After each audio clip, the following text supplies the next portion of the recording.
नमस्कार मित्रों।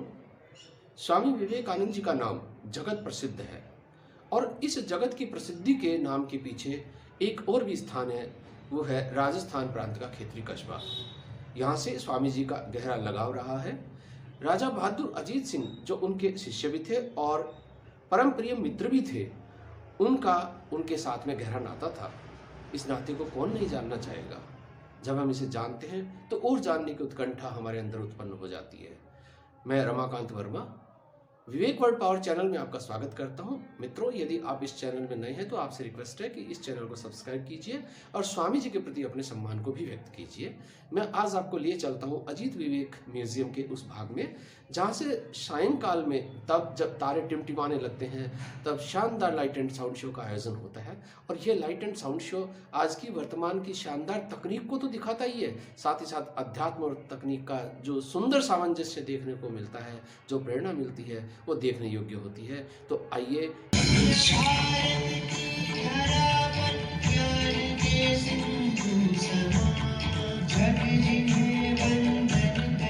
वैसे तो स्वामी विवेकानंद जी के विषय में जितना कुछ कहा जाए वो कम ही होगा। उनके जीवन के अनेक पहलू हैं। आइए आज उन्हीं में से कुछ पहलुओं का दिग्दर्शन करते हैं। उनका स्मरण आते ही हमारे दिलो दिमाग पर उनके जीवन की एक सुविख्यात घटना एक चलचित्र की भांति जरूर उभर आती है। 11 सितंबर 1893 का वो दिन जब उन्होंने अमेरिका के शिकागो नगर में आयोजित विश्व धर्म सम्मेलन को पहली बार संबोधित किया। वो दिन जगत के इतिहास में चिरस्मरणीय हो गया। Sisters and brothers of America,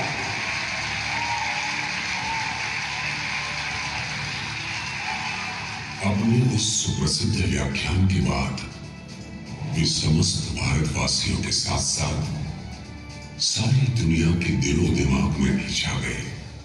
धर्म महासभा में प्रदत्त उनके व्याख्यानों के माध्यम से ही पहली बार पश्चिम को भारतीय सभ्यता तथा संस्कृति को भली भांति जानने और समझने का अवसर मिला। इसी घटना के माध्यम से उन्होंने संपूर्ण विश्व में भारत की कीर्ति ध्वजा लहरा दी थी। परंतु क्या आपने कभी इस बात पर विचार किया है कि उनका यहां तक पहुंचना इतना मुश्किल था? कदम कदम पर उन्हें अनेक कठिनाइयों का सामना करना पड़ा, जैसे अमेरिका जाने के लिए टिकट बनवाना, यात्रा खर्च की व्यवस्था करना, सम्मेलन में भाग लेने तथा वहां बोलने की अनुमति पाना। ये सब संभव होना अत्यंत मुश्किल था। पर उन्हीं के शब्दों में, संघर्ष जितना कठिन होगा, विजय भी उतनी ही शानदार होगी। उनके अपने जीवन में भी ऐसा ही हुआ। स्वामी जी अपने विभिन्न मित्रों के साथ मिलकर मार्ग की सारी बाधाओं को दूर करने के प्रयास में जुट गए। आखिरकार उनके दृढ़ संकल्प और शुभ चिंतकों के जी तोड़ परिश्रम ने उन्हें उनके लक्ष्य तक पहुंचा ही दिया। इस शुरुआती संघर्ष की जीत शिकागो के उस धर्म सम्मेलन में तालियों की गड़गड़ाहट के रूप में व्यक्त हुई और उनके परिपक्व विचार सुनकर वहां सारे विद्वान चमत्कृत हो गए और श्रोता मंत्र मुग्ध भाव से उनकी बातों का रसास्वादन करते रहे। जब कभी स्वामी जी के इन विशेष मित्रों की बात उठती है तो एक नाम सबसे प्रबल भाव से आता है, जिनके साथ जुड़ा हुआ उनका घनिष्ठ संबंध आजीवन अटूट बना रहा। उनके ये खास मित्र तथा शिष्य थे खेतरी रियासत के राजा अजीत सिंह जी। शेखावत कुल के ये राजा मिलनसार, न्यायप्रिय, कुशल प्रबंधक, पूर्वाग्रह मुक्त होने के साथ साथ विद्वान, कवि तथा भक्त हृदय के भी थे। उनके राज्य में खेती बहुत फला फूला। वो शिक्षा को अत्यंत अनिवार्य मानते थे। उन्होंने खेतड़ी में शिक्षा विभाग की स्थापना करके वहां की साधारण पाठशाला को जयपुर मंडल के प्रथम हाई स्कूल में परिणत किया। आज ये जयसिंह हाई स्कूल के नाम से जाना जाता है। संस्कृत पाठशाला तथा कई प्राथमिक शालाएं एवं अस्पतालों की भी स्थापना कर उन्होंने खेतड़ी को एक नई दिशा दी। आज भी खेतड़ी के निकट स्थित अजीत निवास बाग, बंद अजीत सागर और बंद अजीत समंद उनकी कीर्ति ध्वजा फहरा रहे हैं।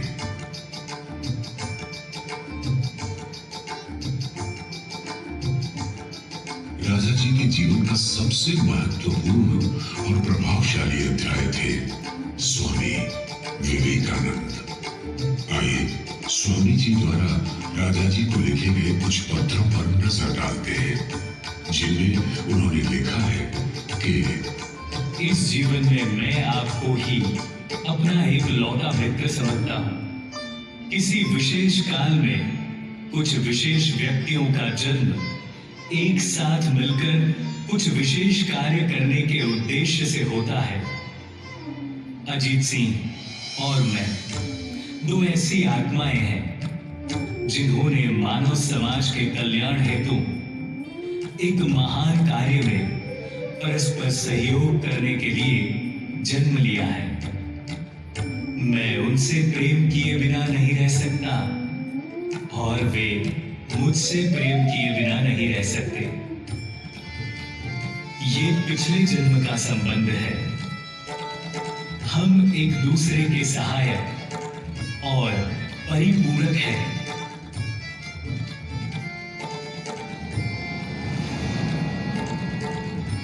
स्वामी जी के जीवन में जिन स्थानों तथा व्यक्तियों ने सर्वाधिक महत्वपूर्ण भूमिकाएं अदा की हैं, उनमें खेतड़ी नगर और राजा बहादुर अजीत सिंह का नाम सबसे ऊपर आता है। सोचकर देखिए, जिस घटना से इस घनिष्ठ रिश्ते की शुरुआत हुई, उनके बीच की वो पहली मुलाकात कितनी महत्वपूर्ण रही होगी। अपने भारत भ्रमण के दौरान जब स्वामी जी माउंट आबू में ठहरे हुए थे, उसी समय राजा बहादुर अजीत सिंह से उनकी पहली मुलाकात और बातें हुई। राजा बहादुर ने स्वामी जी के सामने दो प्रश्न रखे। स्वामी जी, जीवन क्या है? एक अंतर्निहित शक्ति मानो निरंतर अपने स्वरूप को अभिव्यक्त करने की चेष्टा कर रही है और बाह्य प्रकृति उसे दबा रही है। प्रतिकूल अवस्थाओं के बीच जीव के आत्म स्वरूप को अभिव्यक्त करने को जीवन कहते हैं। अच्छा, तो स्वामी जी, फिर शिक्षा क्या है? विचारों का स्नायुओं के साथ घनिष्ठ संबंध स्थापित करवाने को शिक्षा कहते हैं। भावों के दृढ़ संस्कारों के रूप में प्रत्येक शिरा और स्नायु में व्याप्त हो जाने को शिक्षा कहते हैं। जब तक हमें अग्नि की दाहिका शक्ति का बोध नहीं होता, जब तक वह अनुभव हमारे धमनी और मज्जाओं में व्याप्त नहीं होता, तब तक हमें अग्नि का ज्ञान नहीं होता। थोड़ा सा तर्कशास्त्र कंठस्थ कर लेने मात्र से ही शिक्षा नहीं होती। जो जीवन के साथ मिश्रित हो जाए, वही यथार्थ शिक्षा है।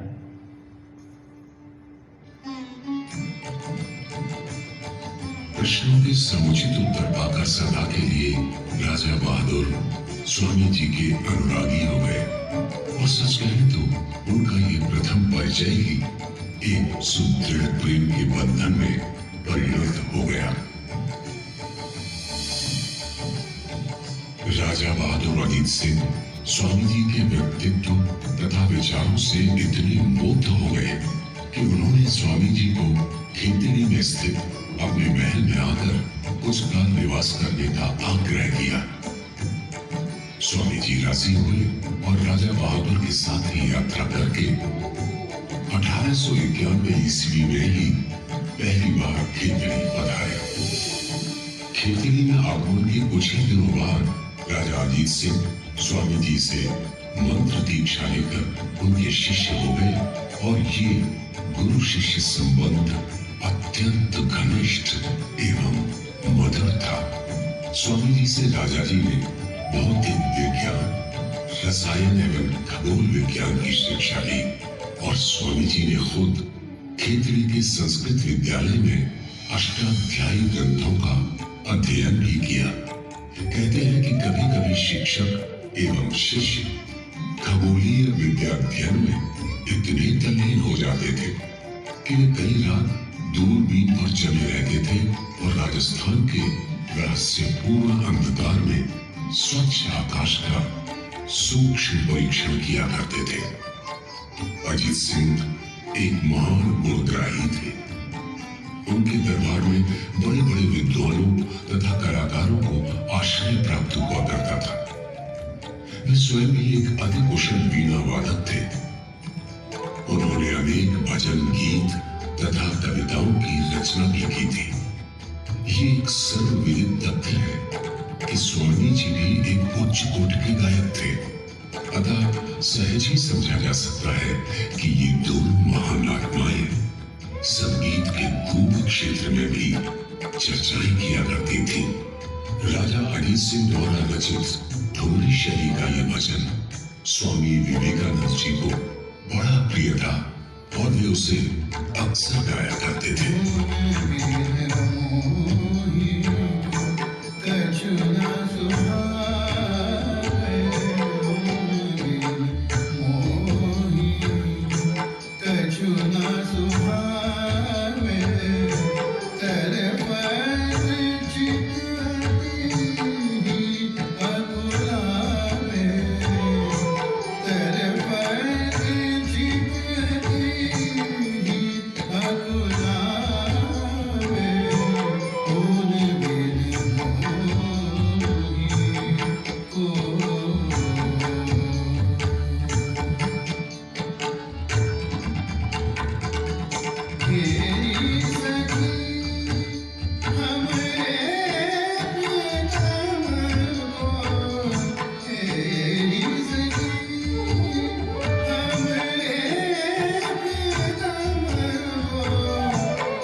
खेतड़ी में एक शाम जब स्वामी जी और राजा बहादुर छत पर बैठे चर्चा कर रहे थे, उसी समय एक प्रौढ़ा गायिका नीचे गीत सुनाने के लिए आई।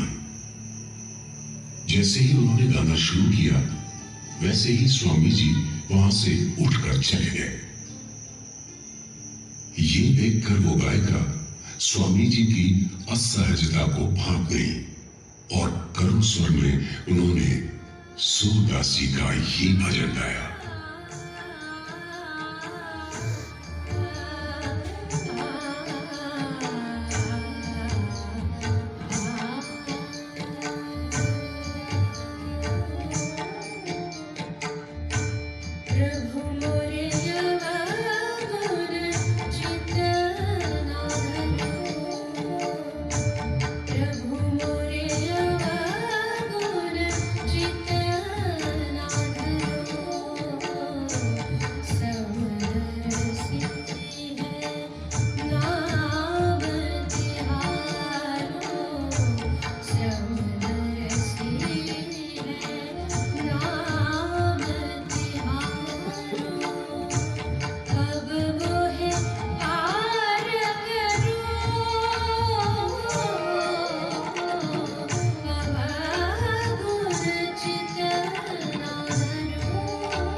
भजन समाप्ति पर स्वामी जी बोले, मुझे क्षमा कर दो माता, क्षमा कर दो। मैं तुम्हारी पीड़ा को समझ ही नहीं सका। आज से मैं नर नारी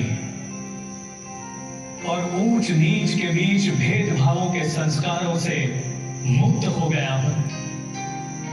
तुम्हारे इस भावपूर्ण भजन ने मेरी आंखों के सामने से अज्ञान के पर्दे को हटा दिया है।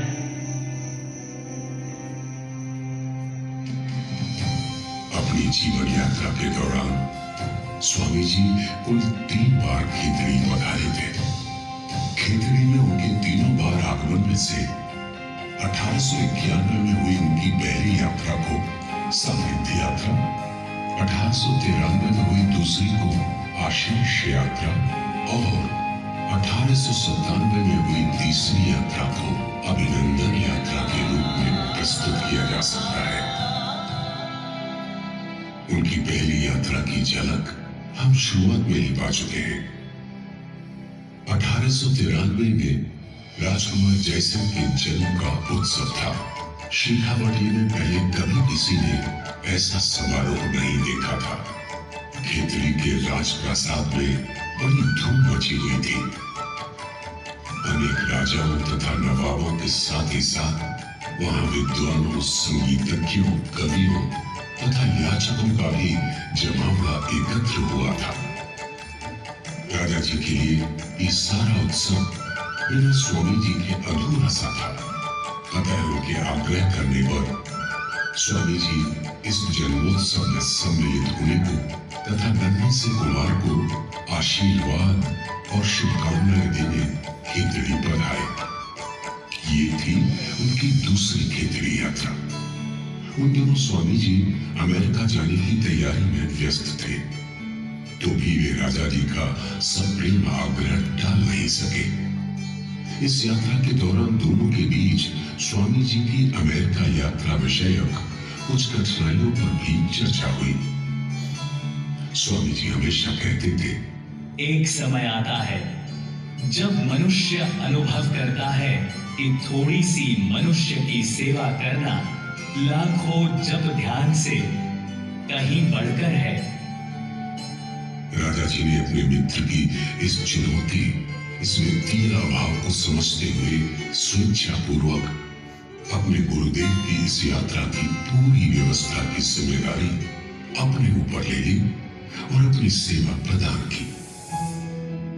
शायद इसी कारण स्वामी जी ने अपने एक पत्र में ऐसा लिखा था, भारत के कल्याण हेतु मैं जो थोड़ा बहुत कर सका हूं, यदि राजा जी से मेरी भेंट नहीं हुई होती तो मैं वह सब नहीं कर पाता।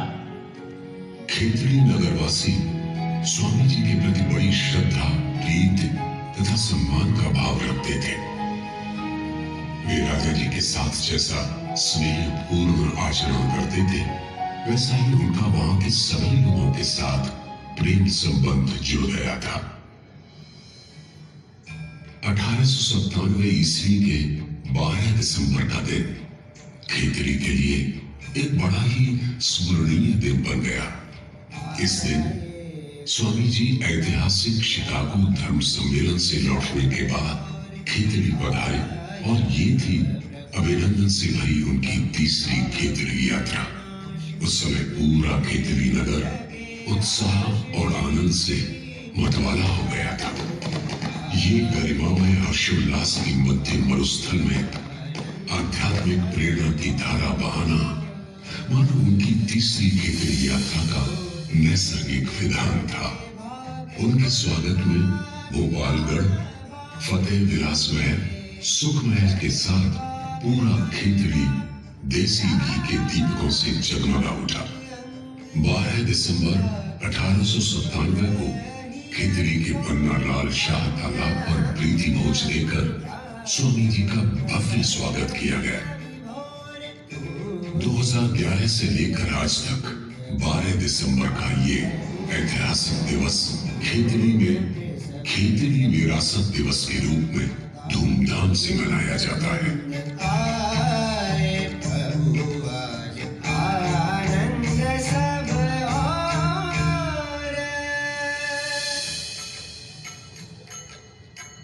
अपनी परिव्रज्या के दौरान स्वामी जी कई नामों से जाने गए।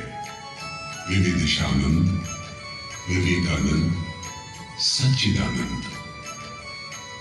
क्या आप जानते हैं कि स्वामी जी जिस विवेकानंद नाम से विश्वविख्यात हुए, वो नाम उन्होंने कब और कैसे धारण किया?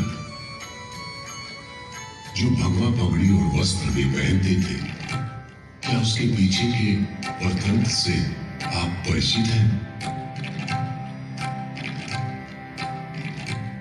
स्वामी जी, आपका नाम बड़ा कठिन है। बिना टीकाकार की सहायता के किसी भी साधारण व्यक्ति के समझ में नहीं आ सकता, और इसका उच्चारण भी सहज नहीं।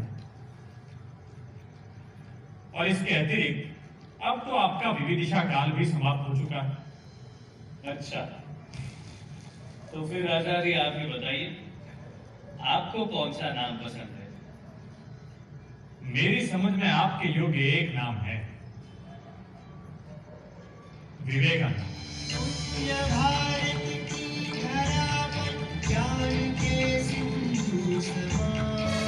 और यूं अपने मित्र के अनुरोध पर स्वामी जी ने विवेकानंद नाम धारण किया। ये नाम कितना प्रसिद्ध, प्रतिष्ठित और प्रिय हुआ, इस तथ्य से हम भली भांति परिचित हैं। इतना ही नहीं, बल्कि उनकी ये प्रतिष्ठित छवि, ये पगड़ी भी उन्होंने खेतड़ी नरेश राजा बहादुर अजीत सिंह के आग्रह पर ही धारण की। आज उनका राजस्थानी पगड़ी वाला चित्र और विवेकानंद नाम स्वामी जी की पहचान बन चुकी है।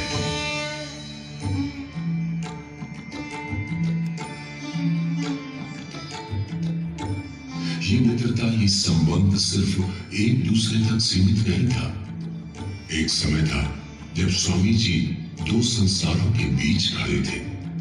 एक ओर था माता और भ्रातागण का भरण पोषण, और दूसरी ओर थे महापुरुष के विचार, विश्व कल्याण। इन दोनों के बीच जूझते स्वामी जी की दुविधा को उनके मित्र अजीत सिंह भली भांति भांप गए, और उन्होंने आजीवन स्वामी जी के परिवार की आर्थिक सहायता और देखभाल कर न सिर्फ एक मित्र होने का, बल्कि एक परिवारजन होने का भी धर्म बखूबी निभाया। सच मानिए तो खेतड़ी, उनके यहाँ बिताए गए समय, यहाँ घटी उनके जीवन की महत्वपूर्ण घटनाओं और उनकी ये 3 यात्राओं से एक पवित्र स्थान बन गया, जहाँ उनकी सीख, नेतृत्व और दिखाई गई दिशा से आध्यात्मिक और जनसेवा कार्य शुरू हुए। उनके द्वारा स्थापित जन सेवा भावी संगठन रामकृष्ण मिशन की राजस्थान की सर्वप्रथम शाखा विवेकानंद स्मृति मंदिर खेतड़ी में राजा अजित सिंह के पौत्र राजा बहादुर सरदार सिंह द्वारा प्रारंभ करवाई गई, जहां आज कई कल्याणकारी और धार्मिक गतिविधियां होती हैं।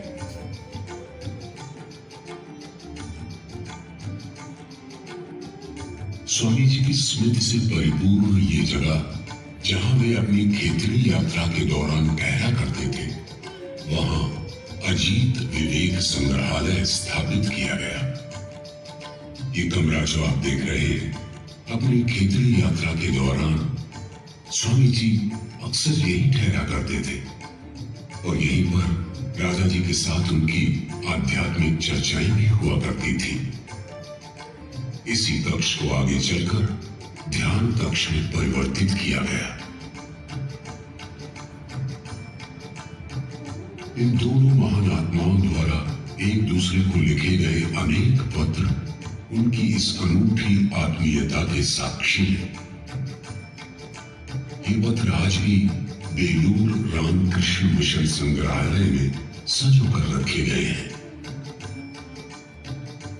आज जिस धरती पर आप बैठे हैं, वो धरती एक ऐसी दोस्ती, एक ऐसे गुरु शिष्य संबंध की जीवंत गवाह रही है, जो न केवल खेतड़ी वासियों के लिए बल्कि पूरे विश्व के लिए प्रेरणा का एक महान केंद्र है। इस अटूट संबंध की अनेक गाथाएं खेतड़ी वासियों की केवल जुबान पर नहीं, बल्कि हृदय में भी सहज बसी है। यहाँ का चप्पा चप्पा, हर गली गलियारा, चौराहा, माल, हर हृदय स्वामी जी की स्मृति से परिपूर्ण है। ये कैसा अनूठा संबंध था, ये कैसा घनिष्ठ नाता था, जहां एक की दुविधा दूसरा बिना कहे समझ जाता था। सलाहकार हुए, गुरु शिष्य हुए, परिपूरक या फिर मित्र हुए, कुछ रिश्ते नाते सच मानो बिना नाम दिए ही अमर हुए। नजर उठाकर देखो, खेतड़ी के इस काले नीले आसमान में दो तारे जरूर दिखेंगे तुम्हें, चमचमाते एक दूसरे के साथ में। हाँ, यही है वो दो पराक्रमी आत्माएं, यही है वो ओज जो बिन कुछ कहे चुपचाप वहां से फैला रही है खेतड़ी की इस तरह पर।